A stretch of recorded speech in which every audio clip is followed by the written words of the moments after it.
गौरचन्द्राय राधिकाय तदालय कृष्णाय कृष्णभक्ताय तन्तोर्भक्ताय ज्ञातां ज्ञातां नित्यं श्रूयतां श्रूयतां उदासीनतां चिन्ततां भक्त्वा श्री श्री चैतन्य चैतन्य जय रूप सनातन भट्ट रघुनाथ श्रीजीव गोपाल भट्ट दास रघुनाथ এই ছয় গোসাই করি চরণবন্দন যাহা ইতি বিঘ্নাশ সুবিষ্ট পূজা হরে কৃষ্ণ কৃষ্ণ কৃষ্ণ হরে হরে রাম রাম রাম।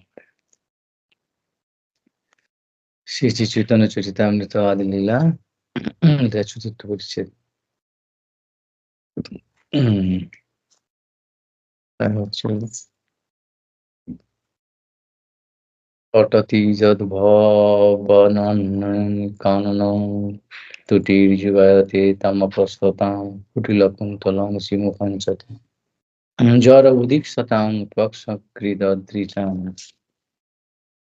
গোপশ্চ কৃষ্ণমুপলভ্য চিরাদভীষ্টং যৎপ্রেক্ষণে দৃশিষু পক্ষকৃতং সপন্তি দিগ্ভির্হৃদি কৃতমলং পরিরভ্য সর্বস্তদ্ভাবমাপুরপি নিত্যযুজাং দুরাপন।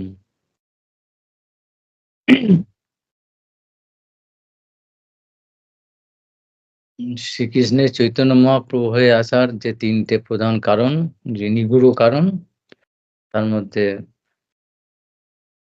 প্রথম কারণ হয়েছে, এটা দ্বিতীয় কারণ হচ্ছে যে প্রথম হচ্ছে শ্রী রাধায়া প্রণয় মহিমা কীর্তিশ্বরিয়া। তো রাধার প্রণয় মহিমা কিরকম, আর দ্বিতীয়টা হচ্ছে কীর্তিশ বা মানে নিজের রূপ কিরকম, ভগবানের মধ্যে কি এমন আছে যাতে এরকম ভাব তার রাধারানী আকৃষ্ট হয়ে যান। সেই দ্বিতীয় কারণটা এখানে বলতে গিয়ে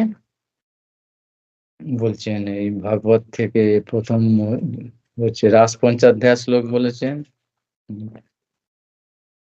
তারপরে দ্বিতীয়টা গোপশ্চ কৃষ্ণ উপলভ্য চিরাদ অভীষ্টাং, এটা কুরুক্ষেত্রে যখন তারা সুযোগন উপলক্ষে যখন সমস্ত ব্রজবাসীদের সঙ্গে গোপীরা গিয়েছিলেন এবং দ্বারকা থেকে কৃষ্ণও এসেছিলেন কুরুক্ষেত্রে, সেইখানে তাদের দেখা হতে কৃষ্ণের সঙ্গে দর্শন পেতে গোপীদের কি অবস্থা হয়েছিল। তারা যারা একটা সেকেন্ডের একটা সামান্য সময় পর্যন্ত তারা থাকতে পারে না, তারা এইভাবে যে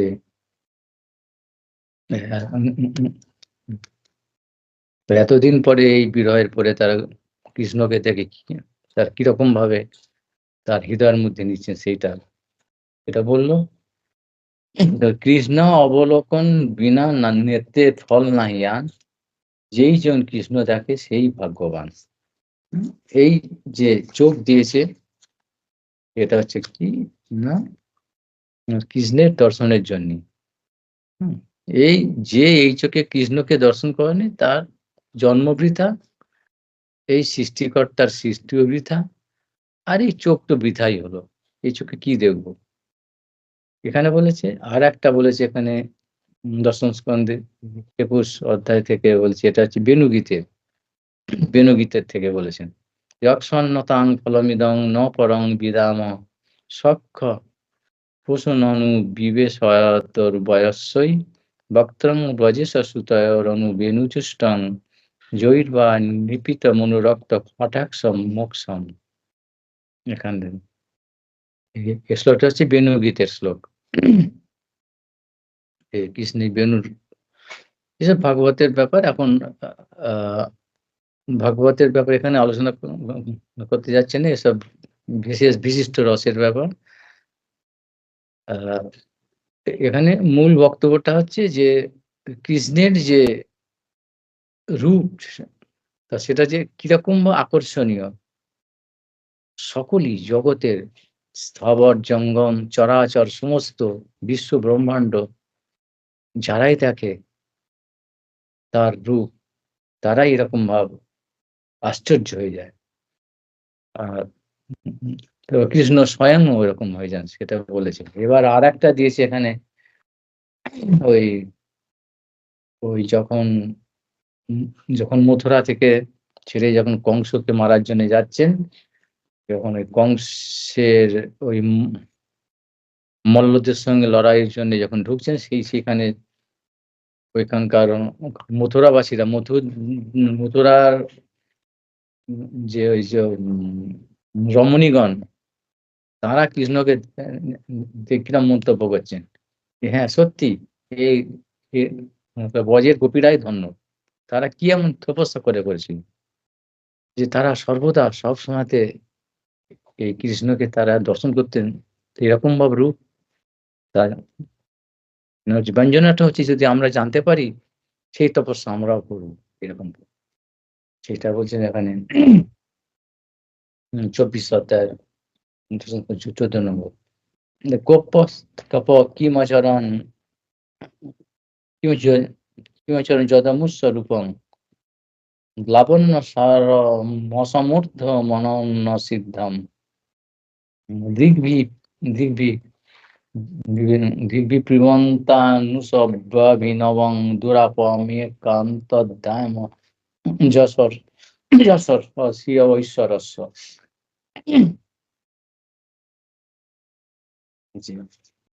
এই যে কৃষ্ণের এত রূপ যেটা পাওয়ার জন্যে সকলেই তপস্যা করেও পায় না।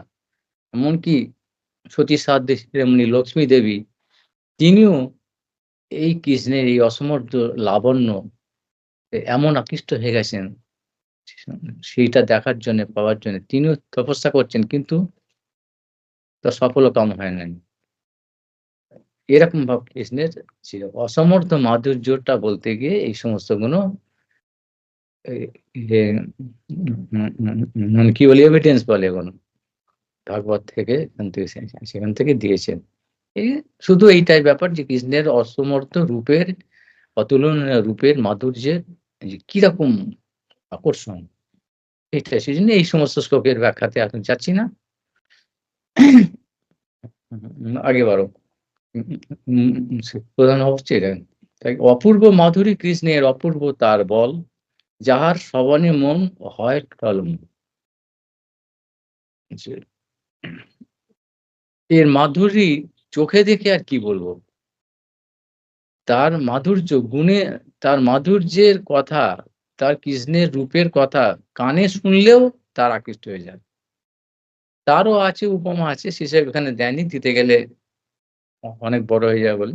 সেগুলো জানা আছে যে কি রুক্মিণী দেবী বাল্যাবস্থায় যখন নারদ মুনি ইত্যাদি যখন যেতেন ওখানে গিয়ে সেখানে যখন কৃষ্ণের কথা বলতেন, বাচ্চা অবস্থা, বাচ্চা বালিকা, ছোট্ট একেবারে, তখন থেকে কৃষ্ণের কথা শুনতেন, কৃষ্ণের রূপ লাবণ্যের কথা শুনতেন, গুণের কথা শুনতেন, মহিমার কথা শুনতেন। শুনে শুনে শুনে তার মনে এমন রুক্মিণী দেবীর দর্শন হয়নি, কিন্তু এটাকে বলে পূর্ব রাগ। তাতেই কৃষ্ণের প্রতি এত আকৃষ্ট হয়ে গেলেন যে তিনি বললেন, না, যদি আমার বিবাহ যদি করতে হয় বা দিতে হয় তাহলে কৃষ্ণকেই করবো। এরকম ভাবে সে আমরা জানি সেসব কথা, সেইগুলো এখানে বলছেন। কৃষ্ণের মাধুরী কৃষ্ণে উপজায় লোভ, সম্যক আস্বাদিতে নারে তা মনে রহে ক্ষোভ। এবং এই ধরনের যে মাধুর্য বা কৃষ্ণ রূপের যে মাধুরিমার কথা বললো, এত প্রমাণ দিলেন বিভিন্ন জায়গা থেকে, সেটা থেকে বলছে এদের কথা কি কৃষ্ণ স্বয়ং যিনি অসমর্থ তত্ত্ব, তিনি নিজেও তার রূপ দেখে ভাবছেন এ কি এত সুন্দর, তার নিজেরই লোক, কিন্তু সম্যক ভাবে সেটাকে আস্বাদন করতে পারছেন না। তখন মনে একটা ক্ষোভ হচ্ছে, কি করে করা যায় সেই চিন্তাটা। এই তো দ্বিতীয় হেতুর কইল বিবরণ, তৃতীয় হেতুর এবে শুনো লক্ষণ। মানে বোঝা গেল যে দ্বিতীয় কারণটা হচ্ছে, প্রথম কারণটা আবার কি, তিনটে প্রধান, মানে কৃষ্ণ ভগবান স্বয়ং ভগবান চৈতন্য মহাপ্রভু হয়ে আসার তিনটে প্রধান কারণের মধ্যে কি হচ্ছে না, প্রথমটা হলো কি নাকি শ্রী রাধায়া প্রণয় মহিমা কীদৃশ, অর্থাৎ শ্রীমতী রাধারানী কিরকম প্রণয় কীদৃশ বানায় নিয়ে আমার মধ্যে কি এমন আকর্ষণ আছে, কি রূপ, কি মহিমা, কি মাধুর্য আছে, এটা জানার জন্য সম্যকভাবে জানতে পারছেন না। সেইটা এইটা পর্যন্তই ২য় কারণ হয়ে গেল। এবার ৩য় কারণটা কি? না এই যে আমি তো সম্যকভাবে আমি স্বয়ং ভগবান। কর্তুম অকর্তুম অন্যথা কর্তুম ইতি ঈশ্বর। আমি তো সবকিছু করতে পারি।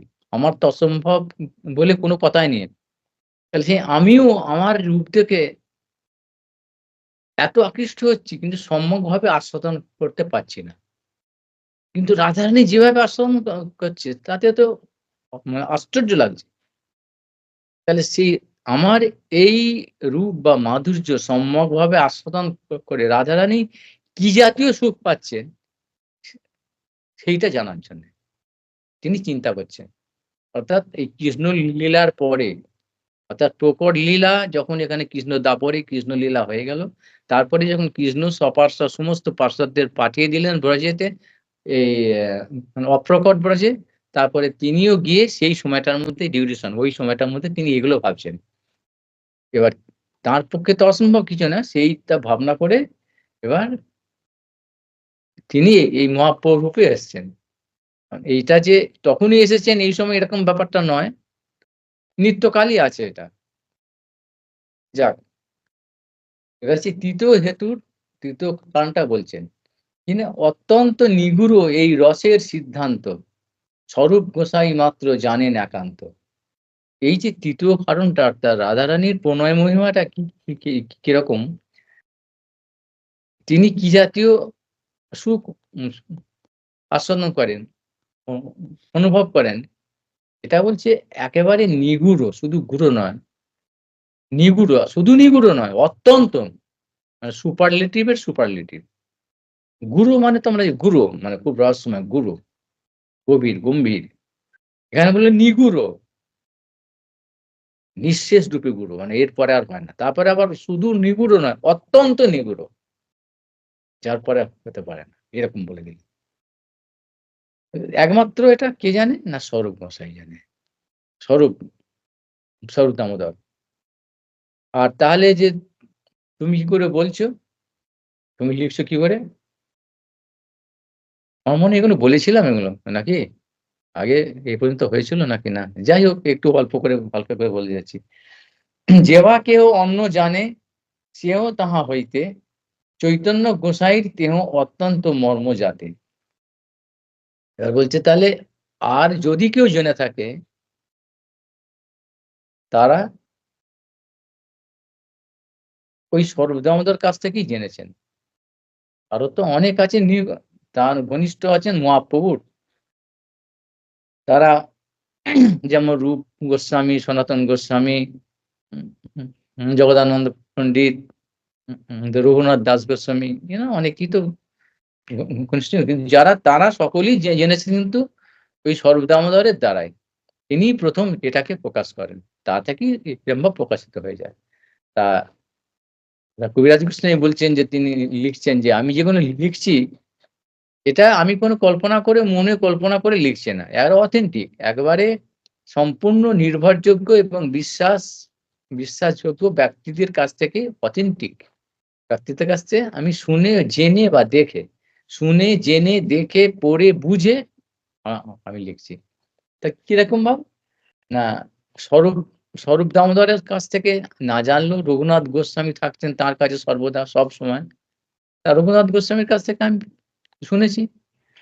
আর রূপ সনাতনও জানতেন, তাদের কাছ থেকেও শুনেছি। আর স্বরূপ দামোদর এই জিনিসগুলো তার পর্চা অর্থাৎ ডায়েরি যাকে বলি। ডায়েরিতে তিনি লিখে রাখতেন বিশেষ, বিশেষ জিনিসগুলো। সেখান থেকেও আমি পেয়েছি। খালি শুনে, দেখে, বুঝে, পড়ে আমি লিখছি। তো এটা মনোকল্পিত ভাববে না। কারণ এটা এই জগতের লোকের বোঝার মতো লোক নেই প্রায়, প্রায় নেই। সেজন্যই বলে দিল অত্যন্ত নিগূঢ় এই রসের সিদ্ধান্ত। মহাপ্রভুর ব্যাপারটাই অত্যন্ত নিগূঢ়। এটা যাদের চোখ আছে এখন তারা নিশ্চয়ই বুঝতে পারছে কি হচ্ছে বাইরের দুনিয়াতে মহাপ্রভুর নামে কি চলছে বৈষ্ণবের নামে। এগুলো কি সেইজন্য মানুষের এর প্রতি অত আস্থা বিশ্বাসও নেই আর শ্রদ্ধা নেই। জানে না ব্যাপারটা তো। অত্যন্ত নিগূঢ়।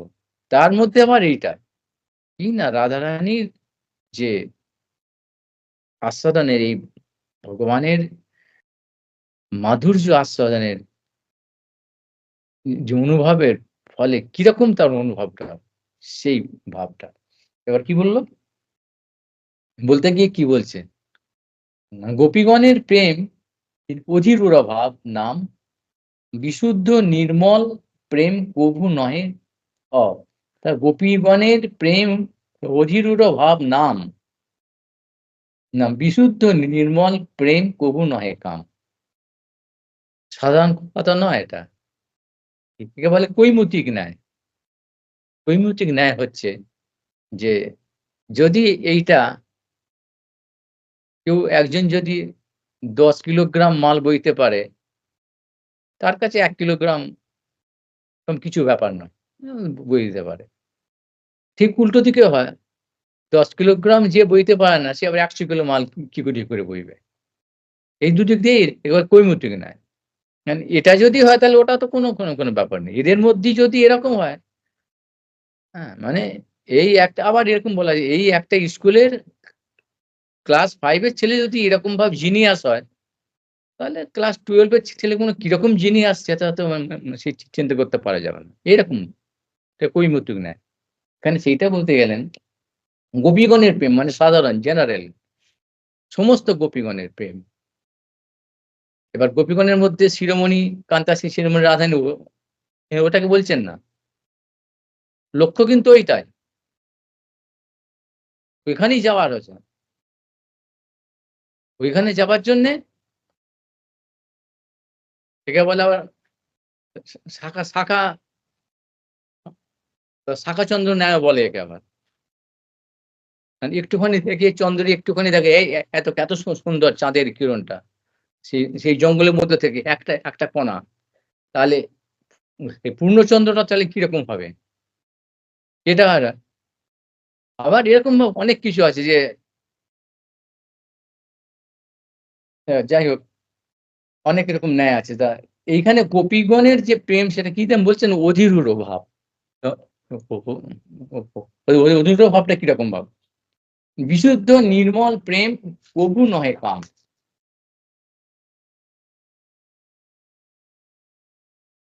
অধীরূঢ় ভাবটা হচ্ছে যে যে অনুরাগের শেষ সীমা। অনুরাগ কি? এই শ্লোকটা তো আমরা জানি যে আদৌ শ্রদ্ধা, এই শ্লোকটা জানি রূপ গোস্বামী। তত সাধুসঙ্গ, তত ভজন ক্রিয়া, তারপর অনর্থ নিবৃত্তি, তারপর ভজন নিষ্ঠা, ভজনীয়তে নিষ্ঠা, রুচি, আসক্তি, ভাব তথা প্রেম। সেই প্রেম, সেই প্রেম পরিপুষ্ট হলে অবস্থা প্রেমটাকে ফল বলা হয়েছে ভক্তি বৃক্ষের মধ্যে বা ভক্তিলতার মধ্যে। এই প্রেম যখন পরিপুষ্ট হয় তখন রস হয়। সেই রসের পরে এবার কিরকম? না সেটা স্নেহ, মান, প্রণয়, রাগ, অনুরাগ, ভাব, বিভাব, অনুভাব, সাত্ত্বিক ব্যভিচার ইত্যাদি চলে যাচ্ছে। তারপরের কথা। তাহলে সেই স্নেহ, প্রণয়, মান, রাগ, অনুরাগ।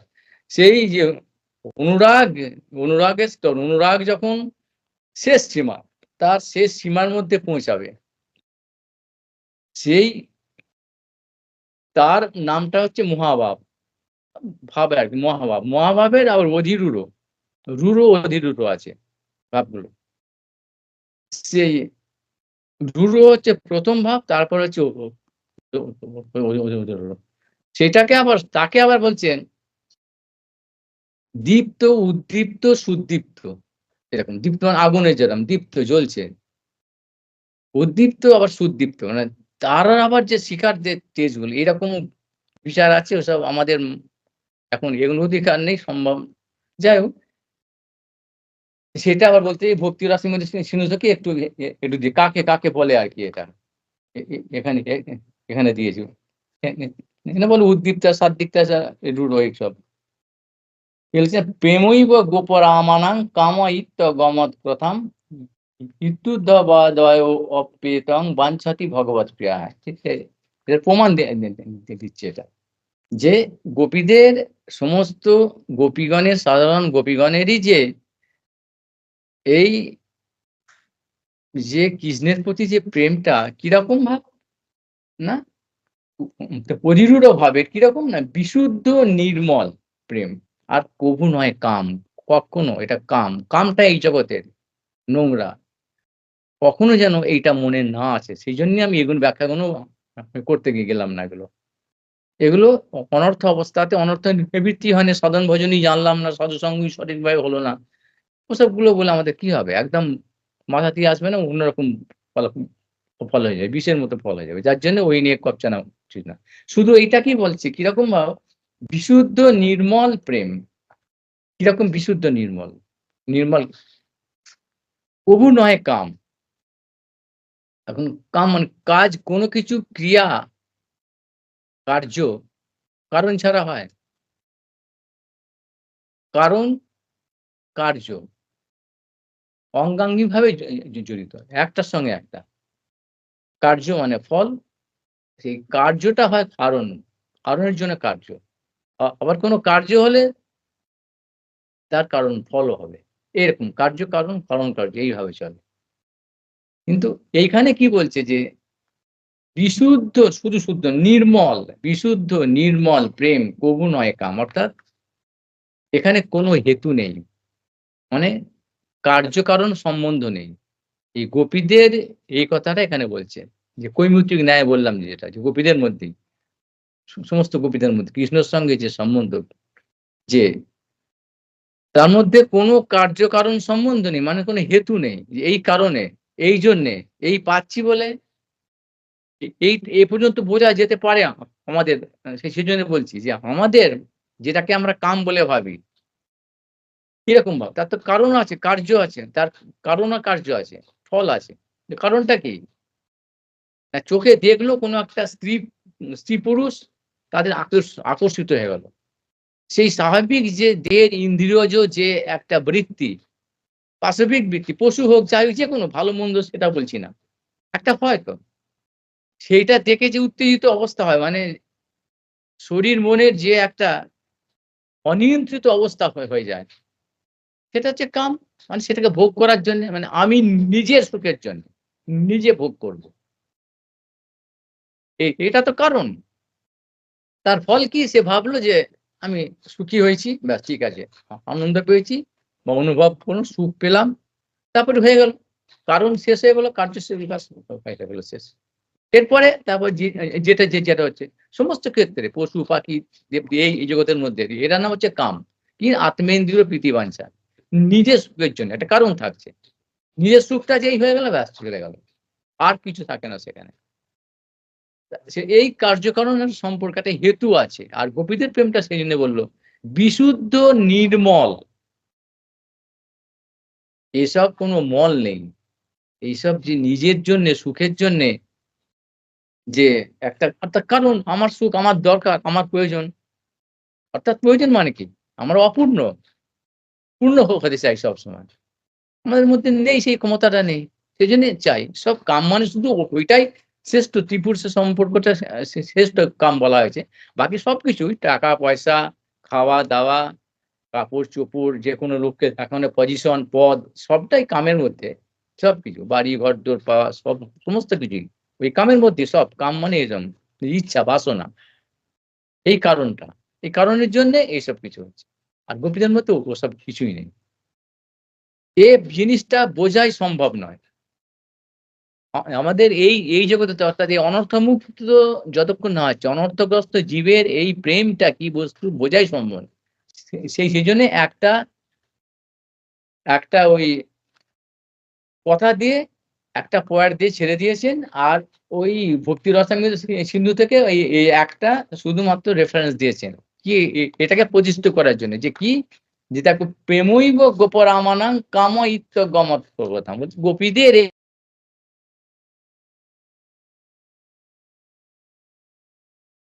এটা কাম বলা হচ্ছে।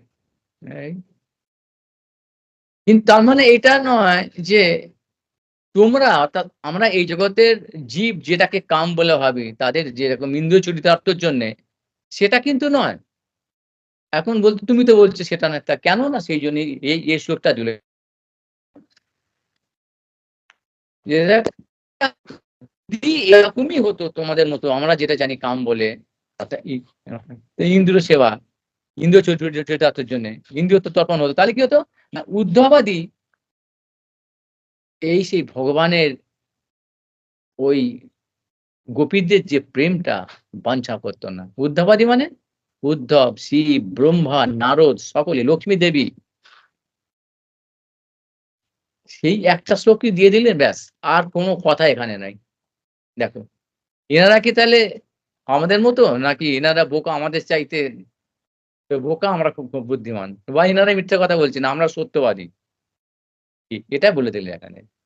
তার প্রমাণ আছে যে উদ্ধব কে? তিনি হচ্ছেন বৃহস্পতির শিষ্য। এই একটা নাম দিয়েছেন এখানে। উদ্ধব আদি মানে সব শোনার সময়। বৃহ দেবগুরু বৃহস্পতির শিষ্য এবং তিনি বৃহস্পতির কাছ থেকে সমস্ত বিদ্যা পেয়েছিলেন। সব শিক্ষা, যত রকম শিক্ষা আছে, যত রকম, সমস্ত শিক্ষা। যত রকম বলতে যত রকম, সব রকম।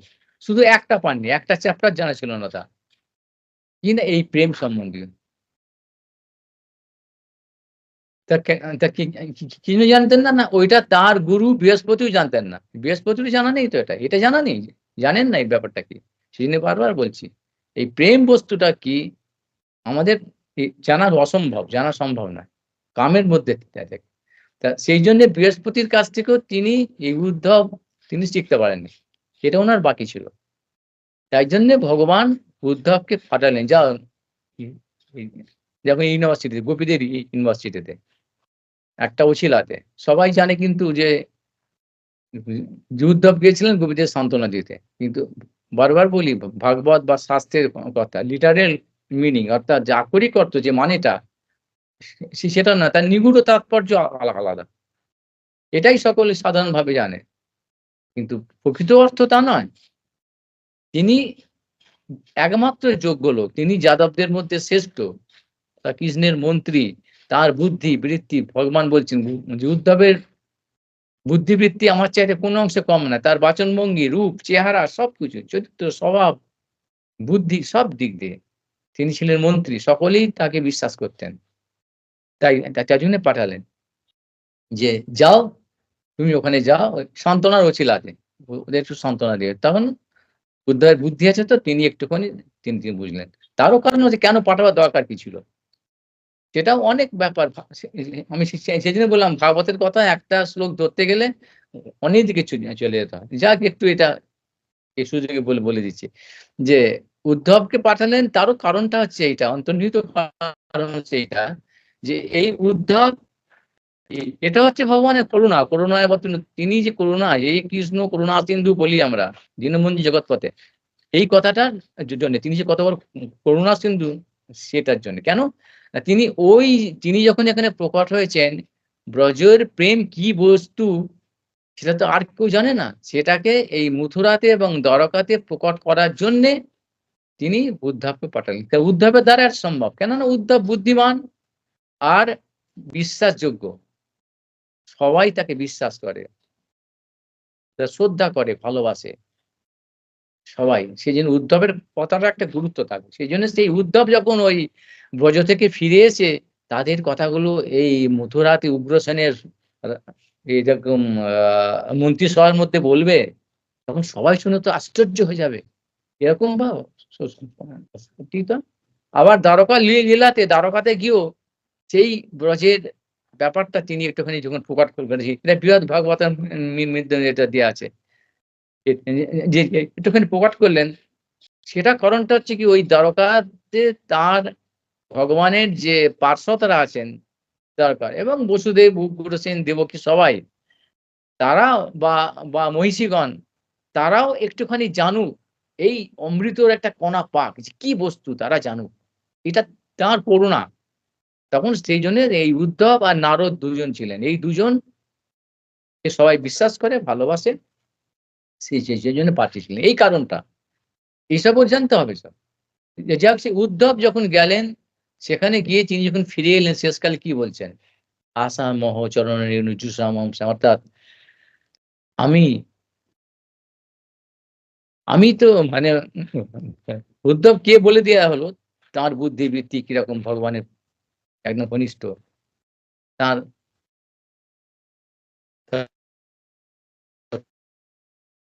কোন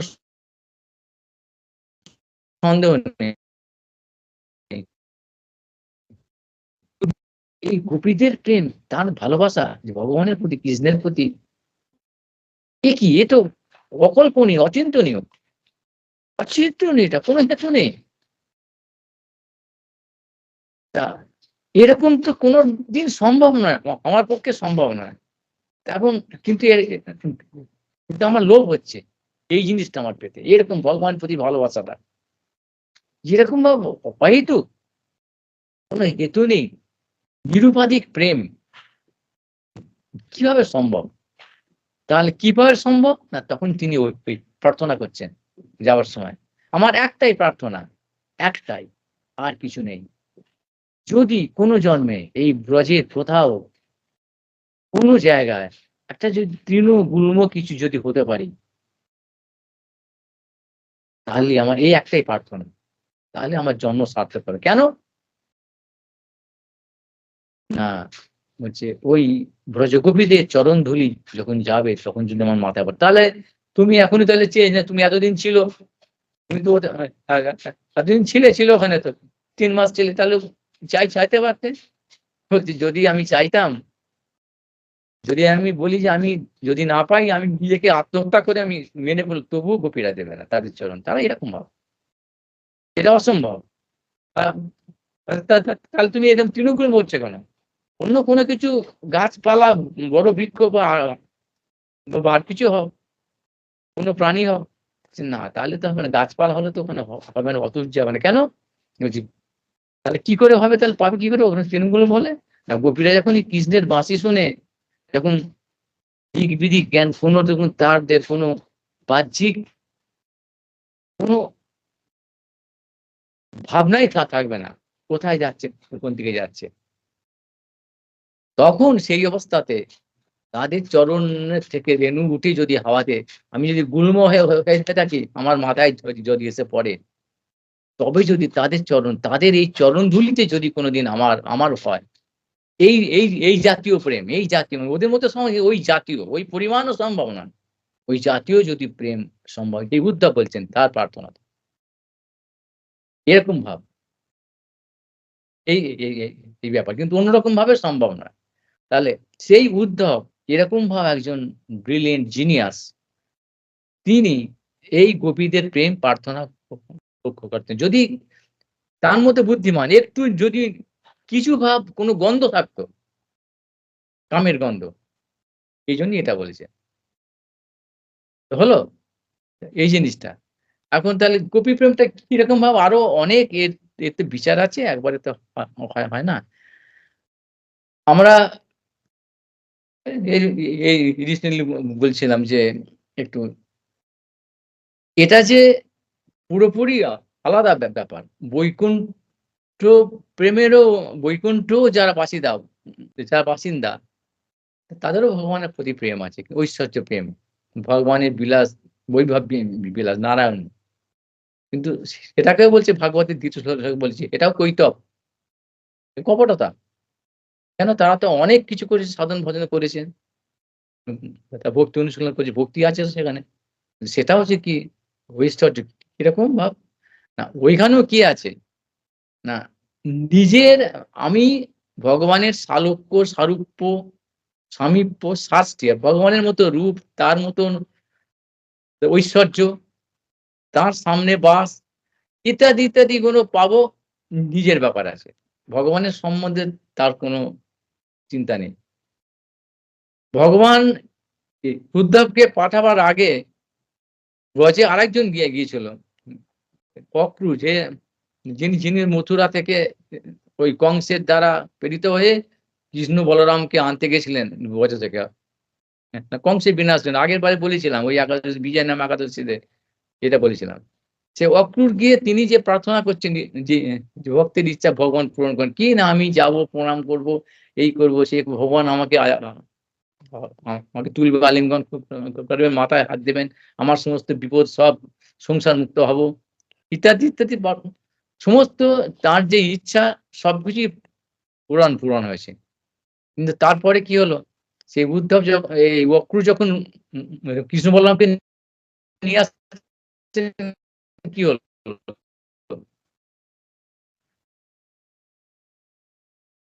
গোপীরা ধন প্রাণের ধন, এই কৃষ্ণকে আমরা ছেড়ে দেবো না। তখন অক্রুর তাদেরকে তাকালোই না। এই যে কি মহামূল্যবান মণি, অক্রুত ভক্ত, দাস ভক্ত, অক্রুত ভগবানের ভক্ত তো, সেজন্যই যা ইচ্ছা করলেন ভগবান তাই মিটিয়ে দিলেন। কিন্তু তার মাথাতে ওটা আসলোই না গোপীরা কি তত্ত্ব, কি মহামূল্যবান হিরে মিরে যা সব আমরা বলি কত মরকত মণি ইত্যাদি এসব ব্যাপার, তার চোখে পড়েও তাহলে তিনি ব্রজে গেলেন, ভগবানকে ব্রজে প্রবেশ করলেন, দর্শন করলেন, এবং তার ইচ্ছা সমস্ত কিছু পূর্ণ হলো, যা কিছু চেয়েছিলেন। তা সত্ত্বেও তার ওই ওই মহামূল্যবান বস্তু কি, গোপীরা কি, একবার চোখে কিছু কথাই বলল না, ছেড়ে চলে এলো। তারপরে তার পানিশমেন্টও হয়েছিল, ভগবান চান পানিশমেন্ট হয়েছিল, সেসব অন্য অন্য কথা। তাহলে এইরকম ব্যাপারটা হচ্ছে যে গোপী প্রেমটা কি বোঝা সম্ভব না। আবার তার সেই জন্যই কুমিটো নেয় বলি গোপীদের প্রেম। এবার তার মধ্যে বা রাধারানীর কি অবস্থা, সেই যে তৃতীয় কারণটা, তিনটে কারণ বলার আগে এই এত নিগুড় যে যে কথা, সেই নিগুড় কথাগুলো কি তার একটুখানি আভাস আমি দিলাম মাত্র। এমনি বলছেন। আচ্ছা চলো, এইসব বলতে গেলে দিনের পর দিন সব কি সব শেষ হবে না। আচ্ছা এবার কি, কাম প্রেম দোহাকার বিভিন্ন লক্ষণ, লৌহ আর হেম জৈসে স্বরূপে স্বরূপে বিলক্ষণ। বলছে কাম প্রেম দোহাকার বিভিন্ন লক্ষণ, কাম আর প্রেম তাদের লক্ষণটা কি না, বিভিন্ন লক্ষণ আছে। লক্ষণটা কি, কোনো বস্তুকে চিনতে গেলে লক্ষণ মানে কি, ইতর বস্তু বা বর্তাপক, এটার নাম হচ্ছে লক্ষণ। লক্ষণ দু প্রকার, স্বরূপ লক্ষণ আর কি তটস্থ লক্ষণ। স্বরূপ লক্ষণটা কি না, গায়ে লেগে থাকে, তাকে ভাগ করা যায় না। আর তটস্থ লক্ষণ কি না, কার্য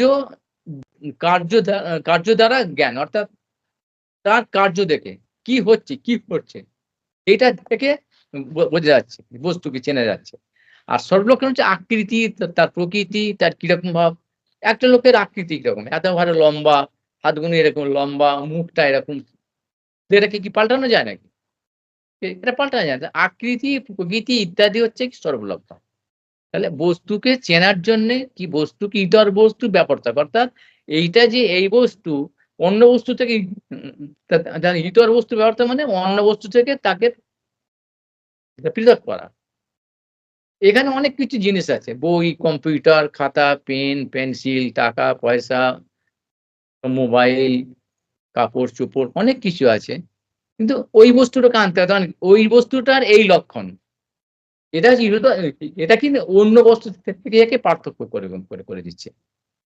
ওই আবার একই জাতীয় বস্তুর মধ্যেও, যেমন গোলাপ ফুল, গোলাপ বাগানেতে অনেক ফুল আছে, ফুটে গোলাপ, তা বলছে ওই ফুলটা নিয়ে আসো। কোনটা, ওই যে ফুলটাতে প্রজাপতিটা বসে আছে, ওই প্রজাপতিটা চিনিয়ে দিল, অর্থাৎ তার কার্য দ্বারা, ওর কার্যটা ওইটুকুই, ওইটা চিনিয়ে দিয়ে ও প্রজাপতি উড়িয়েও যেতে পারে। আর বা বা লাল জামা পরা ছেলেটা এগুলো কার্য দ্বারা চিনিয়ে দিচ্ছে এগুলোকে। ভগবান কি না, সৃষ্টি স্থিতি প্রলয়ের মালিক, তিনি করেন। তা যিনি সৃষ্টি স্থিতি প্রলয় করেন তিনি হচ্ছেন ভগবান। তাহলে এটা তার কাজ, কিন্তু সবসময় তো করছেন না। তাহলে ওই সবাইকে যে ভগবান বানাচ্ছে, এ ভগবান সে, এখন তো আমাদের বিশেষ করে বাংলাতে, ভারতবর্ষ সবাই তো ভগবান হচ্ছে না। তা সৃষ্টি স্থিতি প্রলয়টা করে দেখাবেন একবার। তা এইগুলো তো আছে, এইসব লক্ষণ হচ্ছে, এটা নয় যে এটা তো সব লক্ষণ নয়, আবার এটা হচ্ছে তটস্থ লক্ষণ, কার্যের দ্বারা তার প্রমাণিত তিনি যে ভগবান এটা। আর সব লক্ষণ মানে তার এরকম ভাব, নগ্রত পরিপূর্ণিত চেহারা, তার তার কখনো জরা ব্যাধি হয় না, তার কখনো তার কিন্তু কৈশোর, সবসময় দাড়ি গোঁফ পায় না, কিন্তু আজনুলম্বিত বাহু ইত্যাদিতে ভগবানের এসব লক্ষণ, মানে স্বরূপ লক্ষণ যেটাকে বলছে। তা সেরকম বললো এখানে, কাম প্রেম হচ্ছে কি স্বরূপ, আর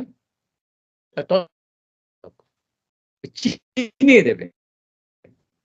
এটাকে বলছে লৌহ আর হেম জয়ছে স্বরূপে বিলক্ষণ, স্বরূপ লক্ষণ। স্বরূপ লক্ষণ হতে বিলক্ষণ, উল্টো। আর কি একটা কি লক্ষণ বললাম না? তটস্থ লক্ষণ। তটস্থ লক্ষণ মানে দেখতে একই রকম। ওই লাল জামাটা গায়ে দিয়ে আছে বলে ওই ছেলেটা এবার সে তো লাল জামাটাকে যখন তখন যাচ্ছে, আচ্ছা ঠিক আছে যাচ্ছি আনছি। সে হচ্ছে কিছু দেরি করলো। তখন তো সে তো লাল জামাটা খুলে ফেলতে পারে। সে সে লাল জামা খুলে কালো জামা গায়ে দিতে পারে। আর সেই লাল জামাটা আরেকজন তো গায়ে দিতে পারে তো নাকি? এই যে এটা তো পরিবর্তনশীল। এইজন্য বলছো যে এটা দেখতে বাহ্যিকভাবে বা অনেকেও এরকম লাল জামা গায়ে দিয়ে থাকতে পারে। অন্য সময় থাকতে পারে। সেজন্য এটা দেখতে কখনো মাঝে একই রকম হয়। তটস্থ লক্ষণটা দেখতে অন্য বস্তুর সঙ্গে আরেকজনের সঙ্গে একই রকম হতে পারে। কেউ কিছু ধ্বংস করে দিয়েছে। এটম বম মেরে ধ্বংস করে দিল। মানে সে ভগবান নয়। এরকম দেখতে ওরকম ভাব। ধ্বংস করছে মানে এরকম ভাব। সৃষ্টি সবাই করছে। কুকুর, শিয়াল, মানুষ, গাছপালা সব যে সৃষ্টি করছে। তার মানে ওটা কি মানে ভগবান না নাকি? এইসব এগুলো ন্যায় আরকি, ন্যায়ের কথা। যে সৃষ্টি করতে অনেকে এসব বলে যুক্তি দেয় আরকি। অনেকে সব আছে মানে আতেল। যে সৃষ্টি তো আমরা করছি। আমরাও ভগবান। সবাই তো মানে ভগবান। এইসব আতেলগুলো বলে। আমরা সৃষ্টি করছি, ধ্বংস করছি আর পালনও করছি। বউ ছেলেদের পালন করছি। তো এরা এরকম বলে না? মানে অনেকে আছে না? যে আমরাই ভগবান তাহলে তুমিই ভগবান। এরকম অনেক আতেল আছে বলে এরকম। সেইরকম দেখতে এগুলো তটস্থ লক্ষণটা একদম। কিন্তু সর্ব লক্ষণটা কি? এখানে বলল, লৌহ আর হেম জয়ছে স্বরূপে বিলক্ষণ। স্বরূপ লক্ষণটা পুরোপুরি আলাদা। কিরকম? না হেম মানে হচ্ছে সোনা আর লোহা। সোনা আর লোহা কি দেখতে একরকম নাকি? তার স্বরূপটা কি একরকম নাকি? কখনোই হবে নাকি? লোহার মতো সোনা বা সোনার মতো লোহা হয় নাকি কোনদিন? এরকম বলছে। কাম আর প্রেম। তার স্বরূপ লক্ষণটা তটস্থ লক্ষণটা বললেন না। তটস্থ লক্ষণটা এরকম কখনো হলেও হতে পারে একটুখানি মিল। আর কিন্তু স্বরূপ লক্ষণটা তার ওই আকার মানে ভগবানের মতো ওই চেহারা, আকৃতি, প্রকৃতি কখনোই অসম্ভব এটা। সেটা বলতে গেলে আরো পরিষ্কার করে বলছেন। খুব গুরুত্বপূর্ণ শ্লোক এই পয়াটা। কিন্তু আত্মেন্দ্রিয় প্রীতি ইচ্ছা তারে বলি কাম। কৃষ্ণেন্দ্রিয় প্রীতি ইচ্ছা ধরে প্রেম নাম। হ্যাঁ, আত্মেন্দ্রিয় নিজের জন্যে যে নিজের সুখের জন্যে যেকোনো কাজ, যেকোনো ইচ্ছা। আমরা তো একটু আগে বললাম যে কোনো আমাদের নিজেদের সুখ ছাড়া কেউ কোনো কাজ করে না। খতিয়ে দেখবে। নিজেদের। আমরা বলি, না, যেহেতু ওকে ভালোবাসি, ওর সঙ্গে ওর প্রেম, ও স্ত্রীকে ভালোবাসে, মাকে ভালোবাসে।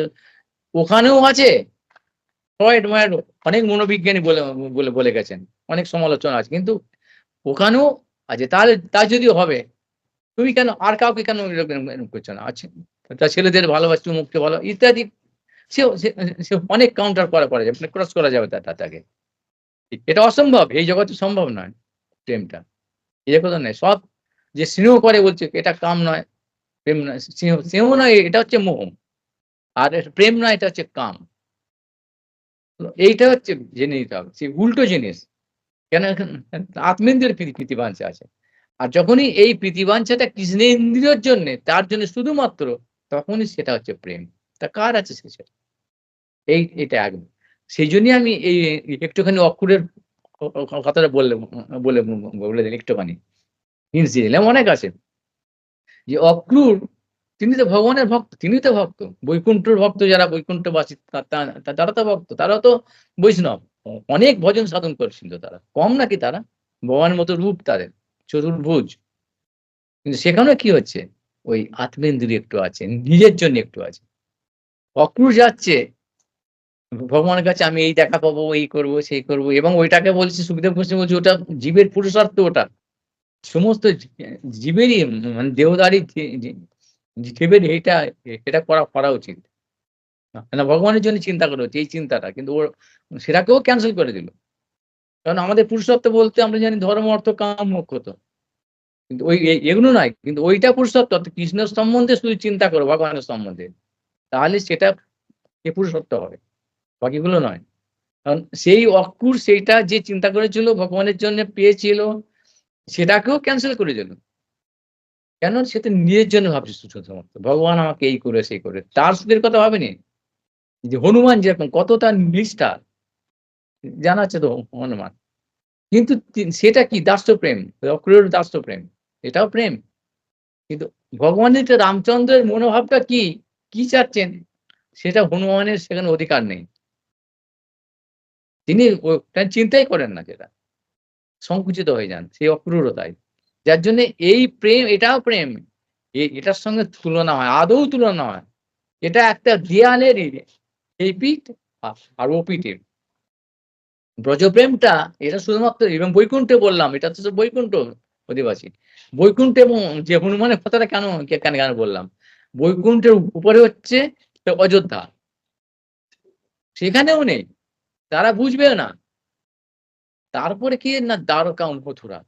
সেই জন্য দ্বারকা মথুরাতে একটু তার আভাসটা, কণাটা দেওয়ার জন্যে, করুণা করে জানাবার জন্যে ভগবান কৃষ্ণ উদ্ধবকে পাঠিয়ে তার দ্বারা, নারদের দ্বারা একটুখানি করুণা করে উপদেশ মানে চেকে দেখাবার জন্যে দিয়ে দিয়েছিলেন। বাকিদের পক্ষে সম্ভব নয় এই ব্রজপ্রেমটা কি, অর্থাৎ গোপী প্রেমটা। তার মধ্যে ব্রজপ্রেম বলছি, এটা ব্রজের মধ্যে, ব্রজের মধ্যে, ব্রজের প্রেমের মধ্যে সমস্ত গোপীদের প্রেম শ্রেষ্ঠ, আর সমস্ত গোপীর মধ্যে আবার রাধারানীর।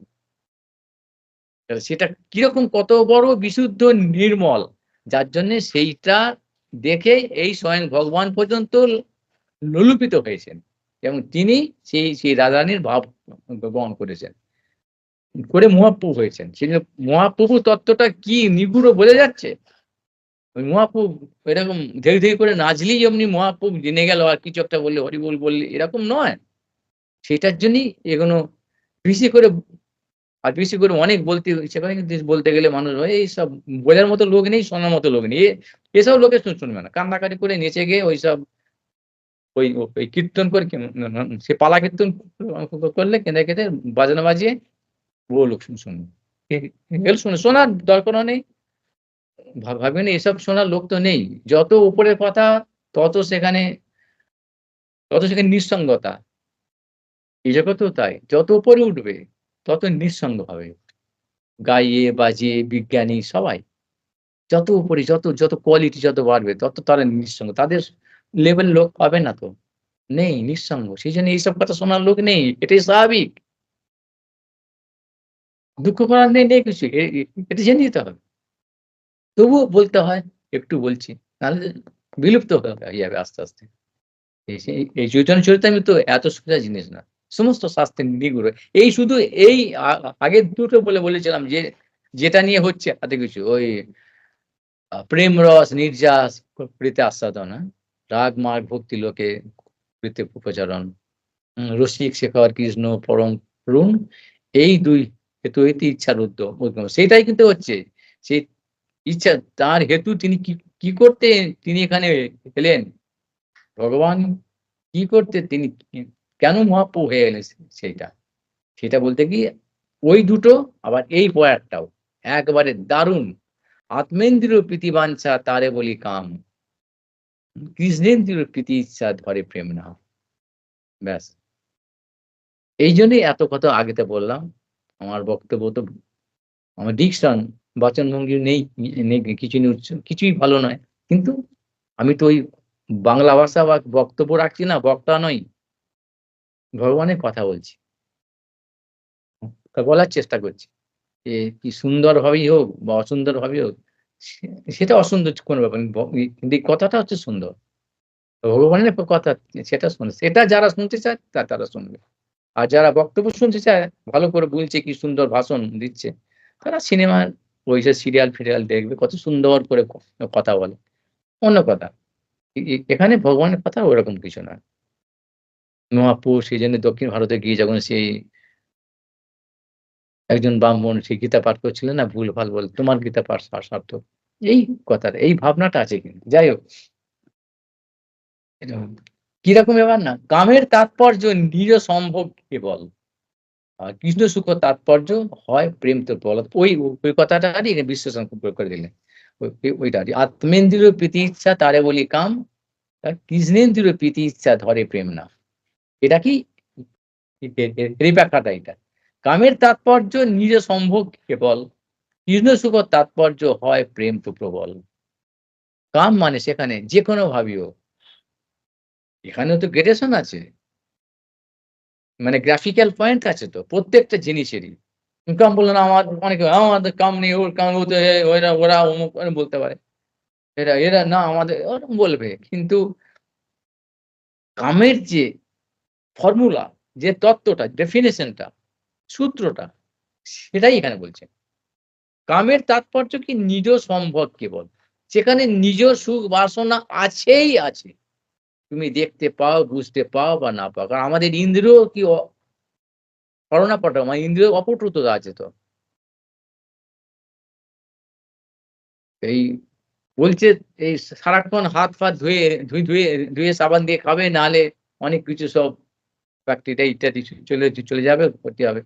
এখন বলছে যারা যারা যারা মূর্খ তারা বলে, "এই মশাই কি আছে আমার হাত তো ধরো পরিষ্কার।" তাহলে হাতে আমার কি আছে আমরা দেখতে পাচ্ছি না। দেখার হাতে কি দেখা সম্ভব তো নয়। যার কোনো একটা রোগ হচ্ছে, অসুখ হচ্ছে, ডাক্তাররাও তো দেখে বুঝতে পারে না। কি বলে তোমার ব্লাড টেস্ট করো, কফ ইত্যাদি ওগুলো দেখতে হবে। সেখান থেকে ল্যাবরেটরিতে গিয়ে গবেষণাগারে গিয়ে মাইক্রোস্কোপিক্যাল ইলেকট্রন মাইক্রোস্কোপের মধ্যে ফেলে দিয়ে দেখছি কি জীবাণু, বীজাণু, কিসে ব্যাকটেরিয়া, ফাঙ্গাস, মিউকাস, প্রোটোজোয়া ইত্যাদি আছে।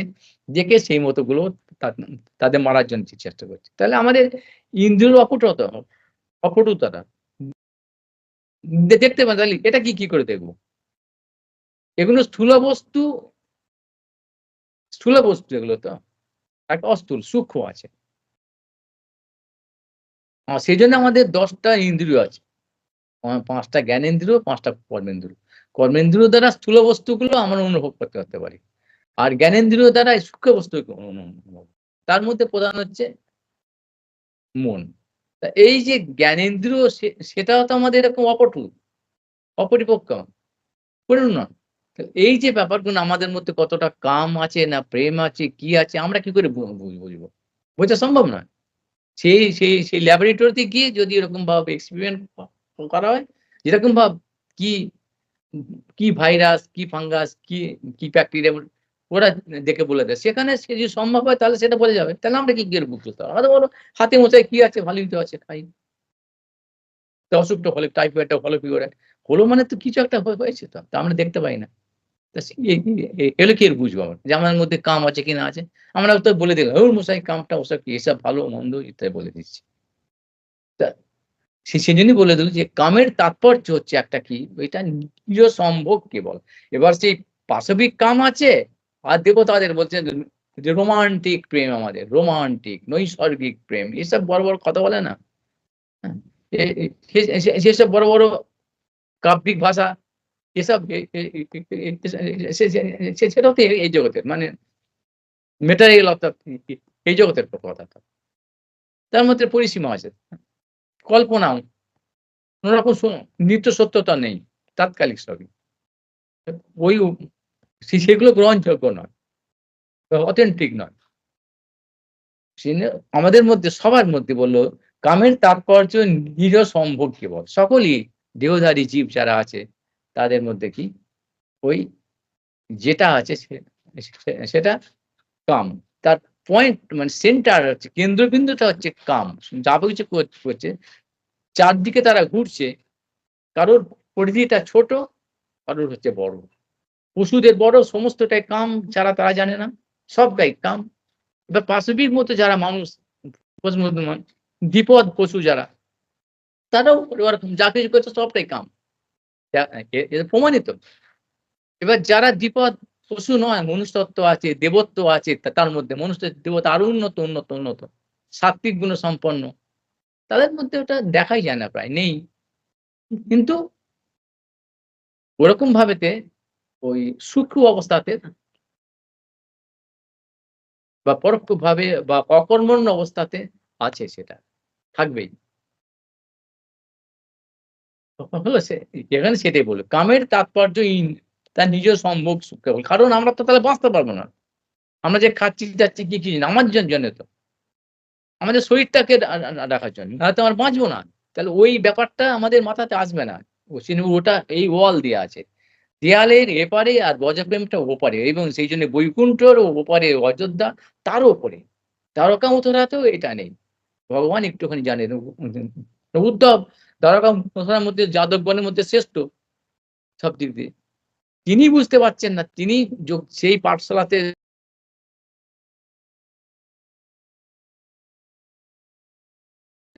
কানেকশন চলে যাচ্ছে। কানেকশন মাঝে, মাঝে লস হয়ে যাচ্ছে। যাই হোক, তিনি গিয়ে ওখানে জেনে একটুখানি জানলেন এক কণা। আর আমাদের পক্ষে কি সম্ভব? কিন্তু তাহলে আমরা বলছি কেন? আমাদের বলার দরকার কি? বলছি এইজন্যেই চৈতন্য মহাপ্রভু স্বয়ং তিনি এসেছেন। কি না? রাগ মাগ ভক্তি লোকে করিতে প্রচারণ, প্রেম রস নির্যাস করিতে আস্ফালন। তাহলে তিনি এসেছেন এই ব্রহ্মার একদিনে মাত্র তিনি আসেন। সেই কৃষ্ণ। তিনি তো করুণা সিন্ধু। তিনি করুণা করে সবই করতে পারেন। তাই করুণাটা কি করেছেন? তাহলে আমরা সবাই পেয়ে গেছি। এইসব বলে ও আমরা পেয়ে যাবো। কিন্তু করুণাটা কি না ওই রূপ সনাতন ইত্যাদিতে দিয়ে সর্বদামোদররা দিয়ে এই পাওয়ার ব্যবস্থাটা করে দিয়ে গেছেন। সেই ব্যবস্থাটা হচ্ছে কি ভজন। ওই কি তার মূল সিঁড়িটা কি না ওইটা। ওই শ্লোকটা একটা শ্লোকই আছে সব। কিনা আদৌ শ্রদ্ধা। আদৌ শ্রদ্ধা তত সৎসঙ্গ। তত ভজন ক্রিয়া, তত অনর্থ নিবৃত্তি ব্যাস। এই অনর্থ নিবৃত্তি পর্যন্তই যত রকম আমাদের ঘ্যাঙা। আমরা সবাই শ্রদ্ধা সেই শ্রদ্ধা এটা থেকে এটার জন্য সমস্ত শাস্ত্র জানতে হবে। তবে শ্রদ্ধা কি? গীতার মধ্যে ভগবান বলে দিয়েছেন। আরে শ্রদ্ধা সকলেরই তো আছে অর্জুন। সকলেরই আছে। পশু, পাখি, জন্তু, জানোয়ার, রাক্ষস, কক্ষস সকলেরই। সেটা কিরকম হলো? আরে বাবা ওটা হলো কারণ যাদের ভালো তাদের সাত্ত্বিক শ্রদ্ধা, রাজসিক শ্রদ্ধা, আর তামসিক শ্রদ্ধা মানে মিশ্র শ্রদ্ধা।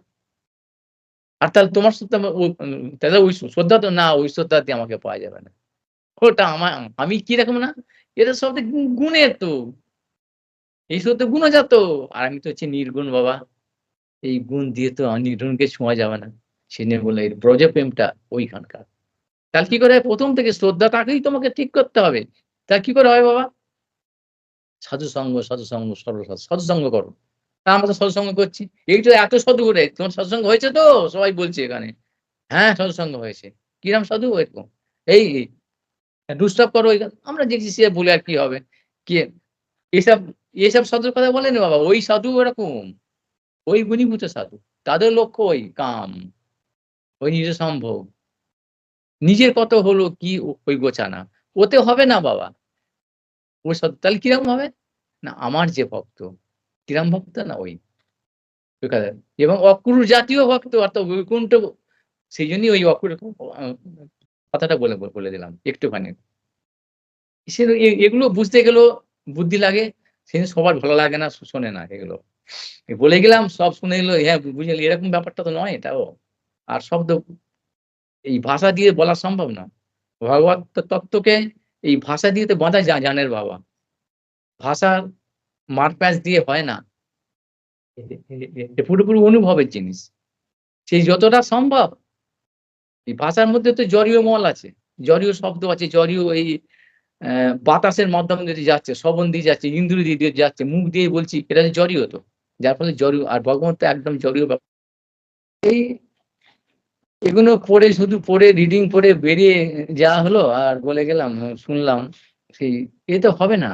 এগুলো এই জিনিস নয়। তা ওইজন্য ওই সাধুসঙ্গ সেরকম চাই। আর সাধুসঙ্গ থেকে কি হবে? না এই ভজন ক্রিয়া জানাবে। ওই ভজনের যে কৌশল, ভজন কৌশল। এ এ দীক্ষা দিলে হরে কৃষ্ণ করছো, যাও হরে কৃষ্ণ, আরে হরিনাম করো সবাই যাবে। এরকম সাধুসঙ্গ তো আর হবে না।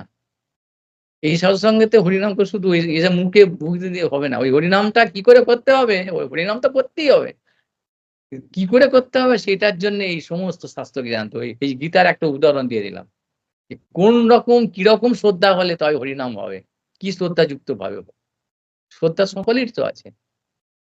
রাক্ষস, পক্ষ সকলেরই শ্রদ্ধা আছে। যারা রাক্ষস করছে, তন্ত্র মন্ত্র করছে, ওতে হবে না। ভক্তি সেরকম এই গুণজাত ভক্তি সকলের আছে। সাত্ত্বিক ভক্তি, রাজসিক ভক্তি, তামসিক ভক্তি সকলেরই তো আছে। ভক্তিও সকলের আছে। ওই ভক্তি নয়, সেটা নির্গুণা ভক্তি। সে কি বলা ভক্তি? কারণ ভগবান হচ্ছেন সেই জিনিস। তবে এতে অধিকার আছে। নাহলে এই বলার অধিকারই নেই। ওই সাজ-পোশাক পরলাম বা কোথাও একটা গেলাম মনস্ট্রাটে রইলাম মানে সে সাধু আমাদের তো এটা ধারণা আছে না। সাজ-পোশাকে আর কোথায় আছে। ব্যাস এইটাই। সে কি বলছে সেটা জানা আমাদের দরকার না। আমাদের বুদ্ধিও নেই, আমাদের ওসব প্রয়োজনও নেই। কারণ আমরা করতে চাই না তো, জানতে চাই না। এরা এরকমভাবে ওই মগ্ন হয়ে আছি। মানে কি বলল? ধর্মীয় নয় কিনা পশুই সমানা।